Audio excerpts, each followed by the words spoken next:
Michele Termini, oggi ad Agrigento continua il tour di Italia Viva, tu sei all'interno della coalizione politica, ecco, con quali obiettivi? Noi intanto oggi abbiamo avuto qua il Presidente Rosato che ha garantito il suo impegno per Agrigento Capitale della Cultura 2025. Assieme al Sindaco si è messo a disposizione per tutto quello che la nostra parte politica può fare a livello romano, perché come diceva il Sindaco la Capitale della Cultura può essere una grande opportunità, ma può essere anche, se non ci sappiamo lavorare bene, una grande sconfitta per la nostra realtà. Quindi ci dobbiamo impegnare tutti insieme, le forze politiche non si possono dividere su questo, dobbiamo fare fronte comune, perché uno che è riformista significa fare le cose, non significa criticare chi e poi non fare nulla. Quindi oggi noi invece vogliamo anche lasciare andare un messaggio forte, che noi come riformisti siamo aperti, siamo nelle condizioni di aggregare tante altre forze politiche regionali a cui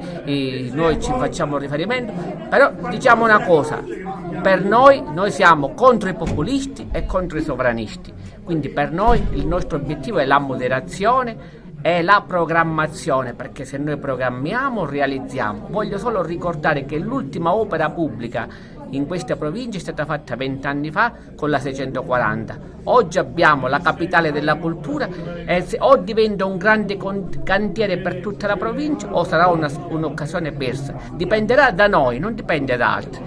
Bisogna avere progetti, idee e soprattutto voglia di fare e non critiche soltanto per divisioni politiche. Ettore Rosato ad Agrigento per un tour elettorale in vista delle diverse competizioni in vari comuni, tra cui anche 14 di Agrigento.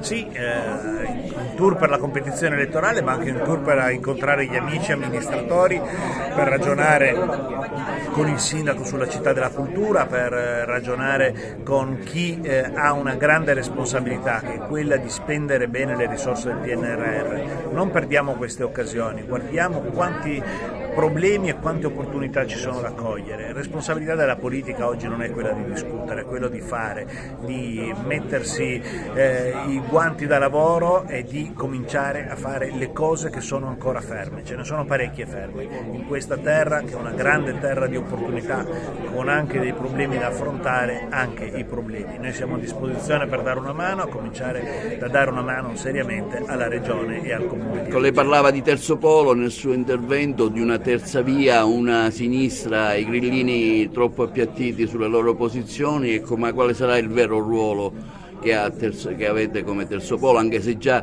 avete anche voi delle discrepanze tra Renzi e Calenda. Quindi, infatti dipende da noi, dipende dal mettere da parte discussioni spesso inutili e concentrarci su un'attività che è quella di proposta politica, che è quella di stimolo alle amministrazioni a fare la loro parte, che è quella di dire noi siamo per fare le riforme che servono, per fare le opere che servono e fornire un'alternativa all'appiattimento dello scontro ideologico tra destra e sinistra. Anche verso Berlusconi lei ha lanciato delle critiche, un Berlusconi che insomma va verso il tramonto.